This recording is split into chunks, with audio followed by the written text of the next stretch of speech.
Flip ചെയ്യട്ടെ.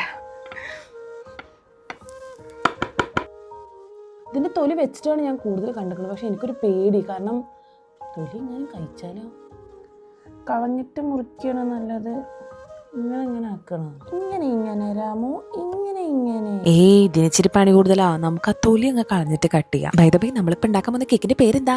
Upside down cake. പാനിൽ ആദ്യം നമ്മൾ ഇതുപോലെ ഓറഞ്ച് ഒന്ന് കട്ട് ചെയ്ത് സെറ്റ് ചെയ്ത് ഇതുപോലെ ബട്ടർ ചേർത്ത് ഒരു കാരമൽ സോസ് ഉണ്ടാക്കിയിട്ട് അതിന്റെ മേലെ ഒഴിച്ചു കൊടുക്കണം. ഞാൻ വിചാരിച്ചതിനേക്കാളും പെട്ടെന്ന് തണുത്തടോ, ആകെ കട്ടി ആയിക്കണേ എന്താവണാവോ. നമുക്ക് കുറച്ച് ഓറഞ്ച് ജ്യൂസ് വേണം, അതൊന്ന് പിഴിഞ്ഞു വെക്കണം. മുട്ടയും പഞ്ചസാരയും വാനില എസൻസും കൂടെ നന്നായി ബീറ്റ് ചെയ്ത് ഓയിൽ ഒഴിച്ച് ഒന്ന് മിക്സ് ചെയ്തതിന് ശേഷം മൈദയും ബേക്കിംഗ് പൗഡറും കൂടി അരിച്ച് കുറച്ച് പൗഡർ പിന്നെ കുറച്ച് ഓറഞ്ച് ജ്യൂസ് പിന്നെ പൗഡർ അങ്ങനെ വേണം കേട്ടോ നമ്മളിത് മിക്സ് ചെയ്തെടുക്കാൻ. ഇത് കുറച്ച് ഓറഞ്ചിന്റെ തൊലി ഗ്രേറ്റ് ചെയ്തെടുത്താണ്. എന്നിട്ട് സാധാ കേക്ക് ബേക്ക് ചെയ്യുന്ന പോലെ തന്നെ ബേക്ക് ചെയ്തെടുക്കാം. ബേക്ക് ചെയ്തെടുത്തിട്ടുണ്ടെങ്കിൽ ചൂടാറുന്നതിന് മുമ്പ് തന്നെ സൈഡൊക്കെ ഒന്ന് വിടുവിപ്പിക്കണേ. നല്ല ചൂടുണ്ട്.